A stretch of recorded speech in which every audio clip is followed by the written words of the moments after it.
Hello Aries.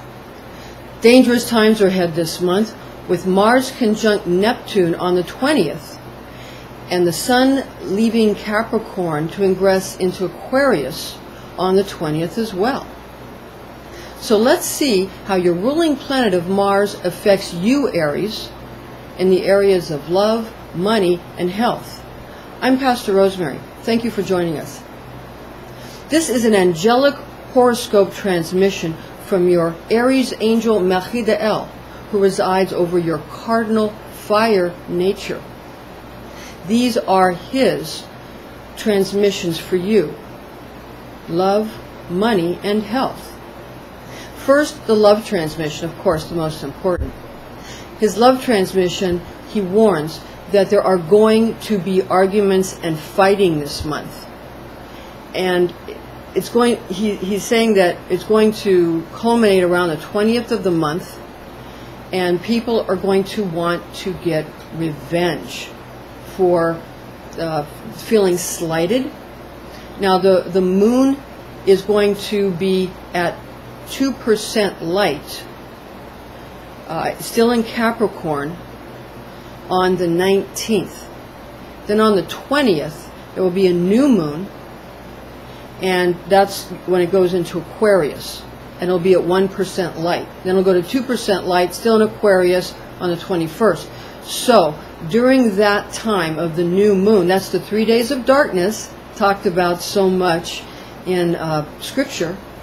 Those 3 days of darkness are going to be when people are going to howl at the wolf moon, because this month it's a wolf moon, the other name for it. Okay, so that's what's going on in January. Now, on the 4th to the 5th, that's the full moon, when people get a little crazy. So the love becomes more amorously intended. They're going to speak to you, and write you poetry and write you songs and, do all these crazy things because the moon is full on the 4th and the 5th. So, of course, we react differently emotionally in love matters, whether it's a full moon or a new moon, and all the quarters and whatnots in between. So this month, lonely wolves who howl and cry at the moon are going to be at it. Remember, people want revenge for what they considered wrongs done to them in matters of love. Okay, now, also, Melchiel's money transmission. Okay, the money transmission, he wants you to know that people are also going to be arguing quite a bit over money, because your planet Mars is going to be very, very, very active this month, and that's going to cause a lot of bickering and fighting with people whose signs you're squaring and in opposition to. So people like Sagittarius, who have Jupiter aspects, there's going to be problems. So make sure that you don't, take advantage of anybody financially in January, because again, people are going to want revenge, and these arguments and fighting over money is going to escalate more and more and more. Now, on January 15th, that's when Mars is square Saturn. That's when you really want to watch out, and you don't want to cross anybody. It's going to get difficult, and be very, very careful of people who have their Mars in a fire sign. That's Aries, Leo, and Sagittarius. So there might be some feathers ruffled with Sagittarius. Okay? All right.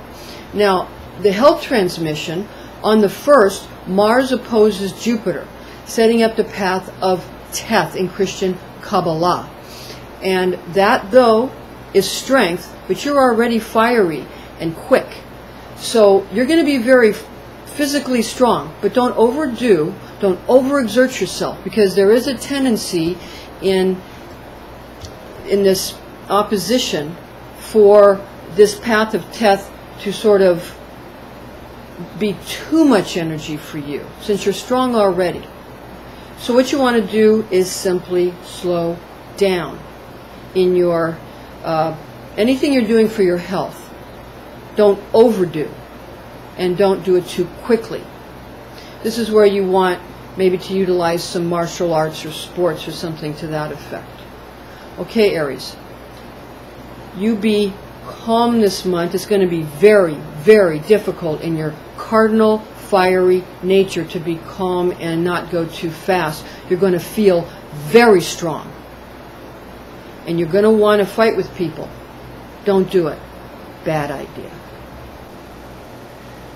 Now, Aries, just a heads up on the enormous amount of activity with Mars this month.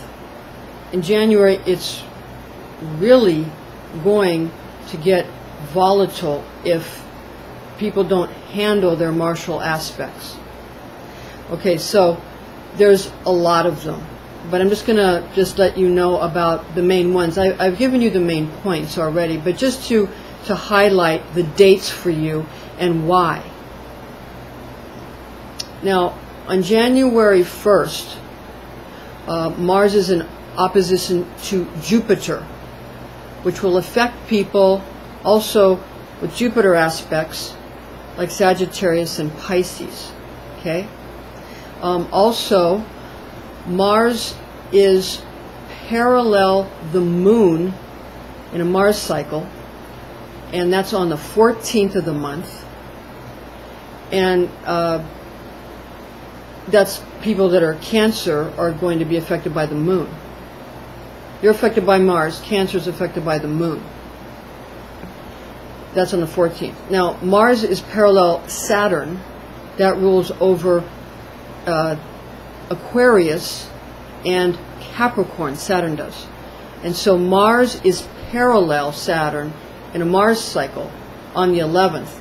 Now, that means that it sort of sets up a formula where the energy in Christian Kabbalah of Mars, which is, you know, kind of fear and courage, both sides of the same coin, fear and courage, sort of line up with Saturnian aspects that are basically to reveal and conceal, reveal and conceal, reveal and conceal.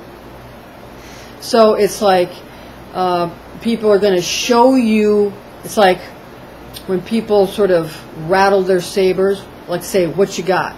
Is that all you got? That kind of thing. Oh, look, I've got all this, and so therefore I can conquer you. Oh, but I don't have anything because I don't want people to really know how much I have, because then, you know, I don't want to show all my cards. So it's kind of a, I'm going to show you what I have, but not all of it. Show you what I have, but not all of it. But this is in regards to, yes, love and money and yada yada, and what a doctor can do for you, or what a lover can do for you, or what a spouse can do for you, or what a bank can do for you, whatever. They want to show you all that they can do for you, but they also don't want you to know too much, because if you know everything, you see all their cards, well, who cares? You understand. So they're not going to be coming at you with trying to do this in a way to necessarily help you. That may be in their mind. But what's sort of in the subconscious mind that comes up from the root chakras are, because of Mars, going to be coming at you in a way to combat you, to conquer you. Not because they think you're weak, anything but. Aries, it's because they think you're strong. Because you come off very strong. So because you come off strong and confident, that sort of takes them aback, and then they want to come at you in a strong way as well. Just understand that Aries' favorite way to deal with things is sort of a right back at you. So make sure your right back at yous are things you want to come right back at you, because what's going on is that because there's a lot of changing going on regarding large eons of time, going from the age of Pisces into the age of Aquarius. The age of Pisces, Pisces is a feminine sign. Water, earth and water are feminine. Aries is a masculine sign. Excuse me, Aquarius is a masculine sign, because, well, so is Aries. But fire and air are masculine signs. Therefore, now we're finding ourselves sort of engulfed and immersed in masculine principalities who rule the age of Aquarius, because Aquarius is male, whereas Pisces was female, a female age where we were engulfed and just encompassed in all of that watery nature, that mutable watery nature, not a fixed air nature.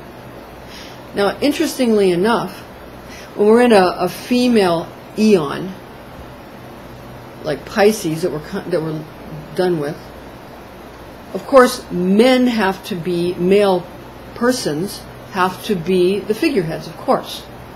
Otherwise, it's just all too overwhelming, too much like an immersion. In a masculine-ruled eon, fixed air, ruled by Saturn, a slow planet, which is going to last a very, very, very long time and slow everything down. Even the aging process. It's not always bad that things are slowed down. So,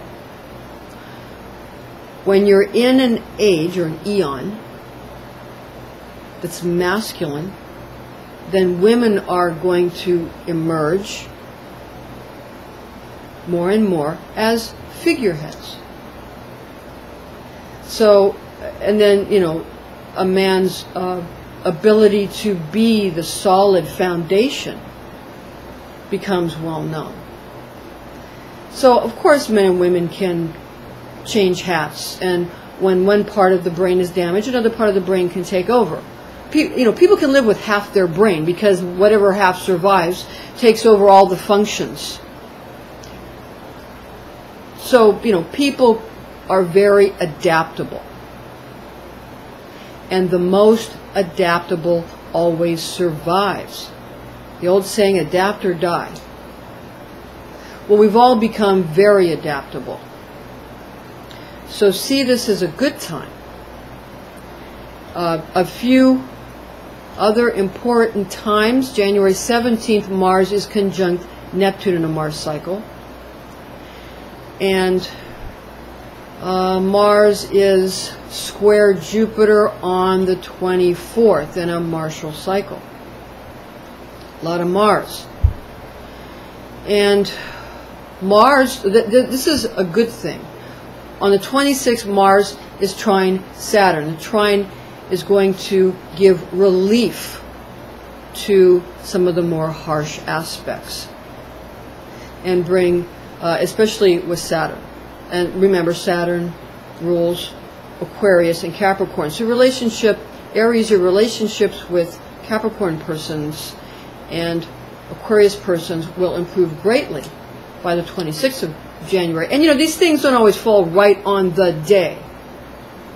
It's like when you step on something and there's a, in the sand and it's pushed out to the side. Or a time is like that. Or when you throw a pebble in the pond and it ripples. You understand. That doesn't mean that day is not important. You should pay attention to what's going on so that you know what's happening. Because angles are angels. It's all the same thing, just different ways of dealing with it. You could say that, when Mars and Saturn are going at it, you could say that Aries and Kronos are going at it. You understand. When Jupiter and Venus are going at it, you can say that Aphrodite and Zeus are going at it. There's all kinds of ways to understand what's going on. But remember, what we hold true on earth is held true in heaven, according to Jesus Christ. So, manage yourselves on earth, and heaven will take care of it. This is Pastor Rosemary, coming to you from Ansara Angels Ave, and thank you for joining us, Aries. Join us again next month.